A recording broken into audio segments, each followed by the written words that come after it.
नमस्कार। आज हम बात करेंगे रास्ता चिंता से नहीं चिंतन से निकलता है। रास्ता चिंता से नहीं चिंतन से निकलता है। जो समय हम चिंता में बिताते हैं वो हमारा कूड़ेदान में जाता है, और जो समय हम चिंतन में बिताते हैं वो समय हमारा तिजोरी में जाता है। किसी को भी पहली मुलाकात में मत आंकिए, क्योंकि परीक्षा में अंक हमेशा आखिरी पेज पर ही मिलते हैं। चमचागिरी करने से ना तो मेडल मिलता है और ना तनख्वाह मिलती है, फिर भी लोग बड़ी ईमानदारी से चापलूसी करते हैं। ना मेडल मिलता है उसमें और ना ही तनख्वाह मिलती है। दुख में हमारी एक उंगली आंसू पहुंचती है और सुख में 10 उंगली ताली बजाती है। सुख में एक उंगली आंसू पहुंचती है और सुख में 10 उंगली ताली बजाती है। जब हमारा शरीर ही हमारे साथ ऐसा करता है तो हम दुनिया से क्या परवाह करें, दुनिया से हम क्या कहें। एक बार एक जंगल में एक बंदर रहता था। एक पेड़ था, उसमें बंदर रहता था, और वहीं पर एक नदी थी, उसमें मगरमच्छ रहता था। वहाँ पर एक पेड़ था, उससे बहुत फलदार वृक्ष आते थे। बंदर उन फलदार रसदार फल को खाकर बहुत खुश रहता था। मगरमच्छ को भी वो खिलाता था और दोनों खूब देर बातें करते थे। दोनों में बड़ी अच्छी दोस्ती हो गई। इतने अच्छे अच्छे रसदार फल थे तो बंदर अपने दोस्त मगरमच्छ को भी खिलाता था। इस कारण दोनों में दोस्ती हो गई। एक दिन मगरमच्छ की पत्नी बोली कि बंदर इतने रसदार फल खाता है तो इसका दिल कितना रसीला होगा, तुम मुझे इसका दिल ला कर दो। मगरमच्छ को बुरा तो लगा, लेकिन मजबूर था। पत्नी ने कहा था तो लाना तो था ही। तो वो बंदर को एक बहाने से लाया और बोला कि चलो मैं तुम्हें अपनी पत्नी से मिलवाता हूँ। बंदर राजी हो गया। मगरमच्छ उसको लेकर आ रहा था। जब वो आधे रास्ते पर आया तो मगरमच्छ से रहा नहीं गया। उसने कहा कि मेरी पत्नी ने तुमको बुलाया है और तुम्हारा दिल लाने को कहा है। बंदर बोला, ओह मेरा दिल मंगाया है, दिल तो मैं अपना पेड़ पर ही भूल आया, मुझे पेड़ पर ले चलो ताकि मैं अपना दिल ले आऊँ। तो मगरमच्छ बोला था, बेचारा मुड़ गया और दिल लेने के लिए पेड़ पर चल पड़ा।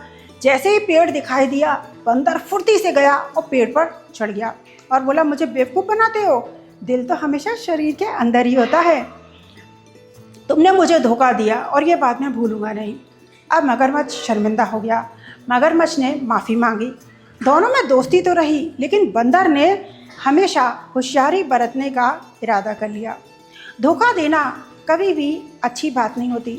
सच्ची दोस्ती बहुत मुश्किल से मिलती है। अच्छे वक्त का कभी घमंड ना करें, क्योंकि बुरा वक्त आने में वक्त नहीं लगता। एक बार एक रामू था, किसान, खेत में काम करता था, सारा दिन मेहनत करता था बेचारा, तब कहीं जाकर 2 वक्त के लिए रोटी पा पाता था।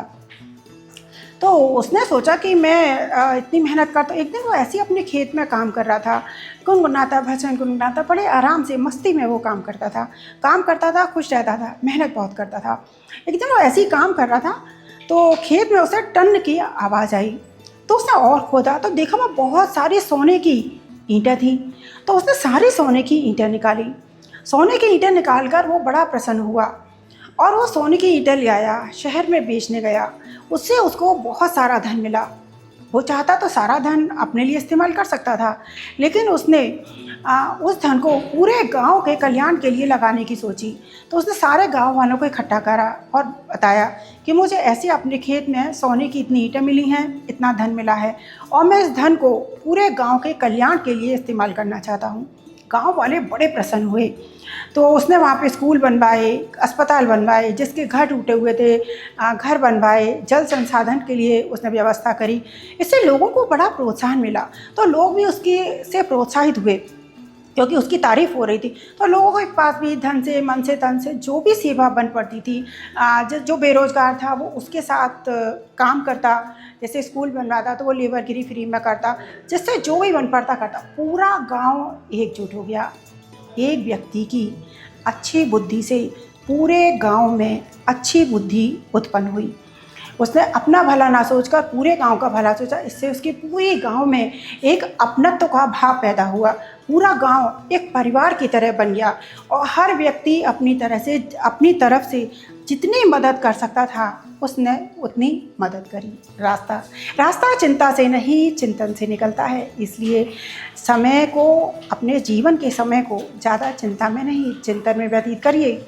चिंता में बिताया समय कूड़ेदान में जाता है और चिंतन में बिताया समय तिजोरी में जाता है। तो अपने तिजोरी की कीमत और तिजोरी में गहने बढ़ाइए, ना कि कूड़ेदान को बढ़ाइए। इसलिए हमेशा अच्छा विचार, अच्छा भाव रखिए और अपने चिंतन को बढ़ाइए। नमस्कार। आज के लिए इतना ही, फिर हम किसी और दिन किसी और विषय पर चर्चा करेंगे। नमस्कार।